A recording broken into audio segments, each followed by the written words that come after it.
الفنان الشاب أيمن حسني شارك في العديد من المسرحيات في مسرح الجامعة.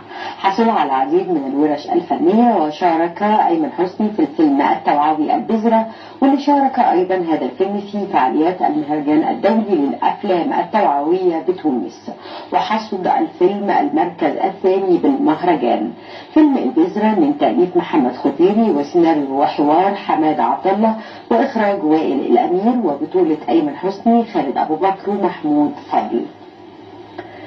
شارك الممثل الشاب أيمن حسني في مسلسل رمضان كريم مع المخرج الراحل سامح عبد العزيز، وشارك في رمضان 2025 في مسلسل الكابتن مع الفنان أكرم حسني والمخرج معتز التوني.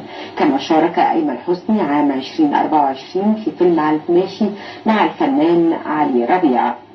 نشوف مع بعض لقاء كاميرا فلاش مع الفنان أيمن حسني، واللي هيكلمنا عن فيلم البذرة ومشاركته بهذا الفيلم في أحد المهرجانات بدولة تونس الشقيقة، وكان مهرجان تونس الدولي. وكمان هيكلمنا عن مشاركاته في الدراما التلفزيونية المختلفة.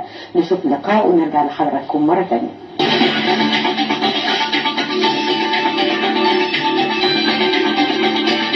ده يا بابا بتاع الصغيرة ده عملت كل ده؟ ايوه، شفت بقى البذرة الصغيرة دي اللي بنرميها هي عملت كده. والله حلوة، اديها ازرع واحد. اتفضل.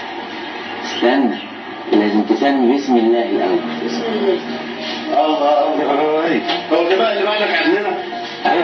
ايه يا عم ايمن؟ الحمد لله على السلامة. روح هات مية وشايلة امامك يلا. خلاص. ايه كل ده؟ انت بتعمل ايه هنا كل ده؟ والله بتسلح، اهل باكلوا وفي بذرة بزرعها. الحمد لله رب العالمين، نحمد ربنا ان احنا اخذنا المركز الثاني على مستوى 60 دولة، فده كان كرم من عند ربنا.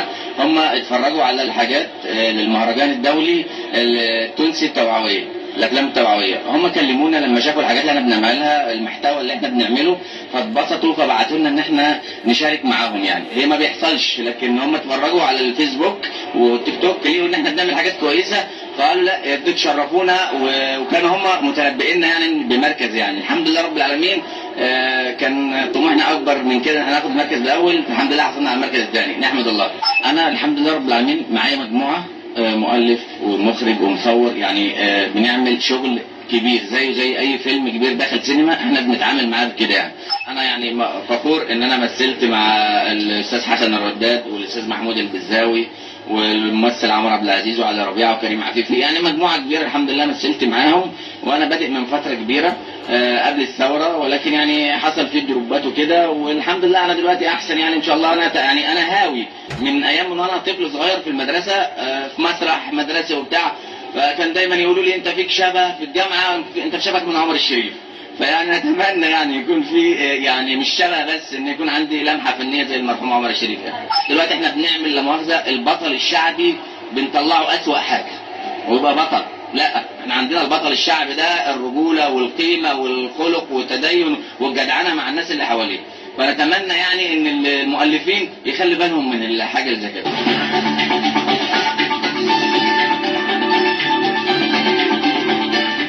مشاهدينا، وكده نكون وصلنا لنهاية حلقتنا النهارده من فلاش. اخبار جديده متنوعه مختلفه من كل مكان هتكون معانا في حلقاتنا القادمه من فلاش ان شاء الله. الى اللقاء.